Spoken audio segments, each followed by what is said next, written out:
Right. So you go to log into NetDocs for the first time and you're seeing another law firm's cabinet or another law firm's name showing up first. And you're like, what are these idiots do? Um, it's not us. It's not you. It's me. I'm just kidding. It's another law firm. So NetDocs is widely used in the legal community. So another law firm decided to share documents with you, and they basically added you as a user to their NetDocs account so that you could see those documents. This could have been done 5 years ago. Anyway, maybe you never even got the link. Like they set it up. I mean, anyone can do this. So when we create your NetDocs account, we notice that it's already been created.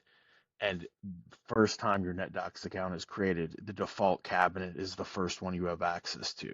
So your default cabinet is that other law firm's account. Now you can still see everything else in your cabinet, but it just looks funny. So it's an easy fix. If you go to the top right-hand corner where it says hi and then your first name, we're going to come over to settings, and then we're going to come over here to account information, and you're going to change this from the other firm's name to your cabinet. Now for me, it's O1 client. I can tell here, see, I see some other firms in here. I do not want these. My company's Optimal O1 client should be my cabinet. I don't want it to be these cabinets here. That's another firm that just got added. So I'm going to come back.